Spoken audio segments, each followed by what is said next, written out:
Hello friends, എല്ലാവർക്കും സ്വാഗതം പുതിയ വീഡിയോയിലേക്ക്. ഇന്ന് ഞാൻ വന്നിട്ടുള്ളത് എല്ലാവർക്കും ഇഷ്ടപ്പെടുന്ന ഒരു അടിപൊളി ചിക്കൻ റെസിപ്പി ആയിട്ടാണ്. പുറമേക്ക് നല്ല ക്രിസ്പിയും ഉള്ളൊക്കെ വളരെ സോഫ്റ്റും ആയിട്ടുള്ള ചിക്കൻ ഫ്രൈ ആണ് കേട്ടോ ഇന്നിവിടെ ഉണ്ടാക്കാൻ പോകുന്നത്. എന്നും പറയുന്ന പോലെ വീഡിയോ കണ്ടിട്ട് ഇഷ്ടപ്പെടുവാണെങ്കിൽ ലൈക്ക് ചെയ്യുക, ഷെയർ ചെയ്യുക, കമൻറ്റ് ചെയ്യുക, ചാനൽ സബ്സ്ക്രൈബ് ചെയ്യാനും മറക്കരുത്. പിന്നെ ഫേസ്ബുക്കിലൂടെയാണ് വീഡിയോ കാണുന്നതെങ്കിൽ പേജ് ഫോളോ കൂടി ചെയ്യണേ. ഒപ്പം നമുക്ക് നേരെ വീഡിയോയിലോട്ട് പോവാം. ചിക്കൻ ഫ്രൈ ഉണ്ടാക്കാൻ വേണ്ടിയിട്ട് ഞാനിവിടെ 250 ഗ്രാം ചിക്കനാണ് എടുത്തിട്ടുള്ളത്. ഇനി ഇതിലോട്ട് 1/2 ടീസ്പൂൺ മഞ്ഞൾപ്പൊടിയും 1 ടേബിൾ സ്പൂൺ വിനിഗറും ചേർത്ത് കൊടുക്കാം. എന്നിട്ടൊന്ന് മിക്സ് ആക്കി എടുക്കാം. ഇതിലോട്ട് 1.5 ടേബിൾ സ്പൂൺ കാശ്മീരി മുളക് പൊടി, 1 ടീസ്പൂൺ മുളക് പൊടി, 1/2 ടീസ്പൂൺ കുരുമുളക് പൊടി, 1/2 ടീസ്പൂൺ മല്ലിപ്പൊടി, 1/4 ടീസ്പൂൺ ഗരം മസാല, ആവശ്യത്തിന് ഉപ്പ്, 1 ടീസ്പൂൺ ഇഞ്ചി വെളുത്തുള്ളി പേസ്റ്റ് ഇട്ട് കൊടുക്കാം. എന്നിട്ട് നന്നായിട്ടൊന്ന് മിക്സ് ചെയ്തെടുക്കാം.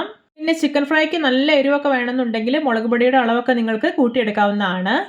ഇതിലോട്ട് ഒരു 1 ടേബിൾ സ്പൂൺ കടലപ്പൊടിയും 1 ടേബിൾ സ്പൂൺ കോൺഫ്ലവർ കൂടെ ചേർക്കുന്നുണ്ട്. എന്നിട്ട് നന്നായിട്ടൊന്ന് കുഴച്ചെടുക്കുകയാണ്. ഈ മസാലയൊക്കെ ചിക്കൻ്റെ എല്ലാ ഭാഗത്തും നന്നായിട്ട് പിടിക്കും വിധം വേണം മിക്സ് ചെയ്തെടുക്കാനായിട്ട്. ഇപ്പോൾ ഇതാ നല്ല പെർഫെക്റ്റ് ആയി തന്നെ മിക്സ് ചെയ്തെടുത്തിട്ടുണ്ട്.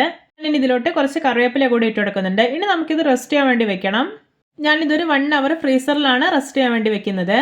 ഇപ്പോൾ ഇതാ 1 അവറിന് ശേഷം നമ്മുടെ ചിക്കനിൽ മസാലയൊക്കെ നന്നായിട്ട് തന്നെ പിടിച്ച് കിട്ടിയിട്ടുണ്ട്. ഇനി ഇത് ഫ്രൈ ചെയ്തെടുക്കാം. അതിനായിട്ട് ഞാനിവിടെ ഒരു പാനിൽ എണ്ണ ഒഴിച്ച് നന്നായിട്ട് ചൂടാക്കി എടുത്തിട്ടുണ്ട്. ഇനി ചിക്കൻ എല്ലാം ഇതിലോട്ട് ഇട്ടെടുക്കാം. എണ്ണ ചൂടായി കഴിഞ്ഞാൽ പിന്നെ ഒരു മീഡിയം ഫ്ലെയിമിൽ വെക്കണം. എന്നിട്ട് വേണം ഫ്രൈ ചെയ്തെടുക്കാനായിട്ട്. അപ്പോഴതിൻ്റെ ഉള്ളൊക്കെ നല്ല പെർഫെക്റ്റ് ആയി തന്നെ കുക്കായി കിട്ടുള്ളൂ. ഇതാ പാനിലോട്ട് ചിക്കൻ മുഴുവനായിട്ടും ഇട്ടെടുത്തിട്ടുണ്ട്. ഇനി ഇതൊന്ന് ഫ്രൈ ആയിട്ട് വരട്ടെ. വളരെ സിമ്പിളായിട്ട് തയ്യാറാക്കാൻ പറ്റുന്ന രുചികരമായിട്ടുള്ളൊരു ചിക്കൻ ഫ്രൈ റെസിപ്പിയാണിത്. എല്ലാവരും ഇതുപോലെ ഒന്ന് ഉണ്ടാക്കി നോക്കണേ. ഞാനിവിടെ ഒരു ചിക്കൻ ഫ്രൈ ഒരുപാട് ഓയിൽ ഒഴിച്ചിട്ട് മുക്കി പൊരിച്ചെടുക്കുന്നില്ല. പകരം കുറച്ച് ഓയിൽ ഒഴിച്ചിട്ടാണ് ഫ്രൈ ചെയ്തെടുക്കുന്നത്. ഇപ്പോഴത്തെ ഇതിൻ്റെ ഒരു സൈഡെല്ലാം ഒന്ന് മുരിഞ്ഞു കിട്ടിയിട്ടുണ്ട്. ഇനി ഇതെല്ലാം ഒന്ന് തിരിച്ചിട്ട് കൊടുക്കാം. ഒരിക്കൽ നിങ്ങൾ ഇതിൻ്റെ രുചി അറിഞ്ഞാൽ പിന്നെ ഇതുപോലെ ഉണ്ടാക്കുള്ളൂ. അത്രയും ടേസ്റ്റിയാണ്. ഇപ്പോൾ ഇതാ 2 സൈഡ് നന്നായിട്ട് മുരിഞ്ഞ് മസാലയൊന്നും അടർന്നു പോകാതെ നമ്മുടെ ചിക്കൻ ഫ്രൈ ഇവിടെ പെർഫെക്റ്റ് ആയി തന്നെ റെഡി ആക്കി കിട്ടിയിട്ടുണ്ട്. ഇനി ഇത് എത്രയും പെട്ടെന്ന് തന്നെ പാനിൽ നിന്ന് എടുത്തു മാറ്റാവുന്നതാണ്.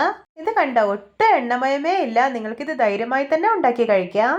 ഇതിൻ്റെ പുറമേയൊക്കെ നല്ല ക്രിസ്പിയും ഉള്ളൊക്കെ എന്തോരം സോഫ്റ്റ് ആയിട്ടാണ് ഇരിക്കുന്നതെന്ന് അറിയാമോ? മസാലയൊന്നും പൊരിഞ്ഞു പോകാത്തതുകൊണ്ട് തന്നെ ഈ ഒരു ചിക്കൻ ഫ്രൈ കഴിക്കാൻ ഒരു സ്പെഷ്യൽ ടേസ്റ്റ് തന്നെയാണ്. ചോറിനൊപ്പം മാത്രമല്ല, ചപ്പാത്തി, പൊറോട്ട, വെള്ളപ്പം, ദോശ, ഗീ റൈസ്, ബിരിയാണി എന്തിൻ്റെ കൂടെ വേണമെങ്കിലും കഴിക്കാൻ പറ്റുന്ന ബെസ്റ്റ് കോമ്പിനേഷൻ ആയിട്ടുള്ള ഒരു ചിക്കൻ ഫ്രൈ ആണിത്.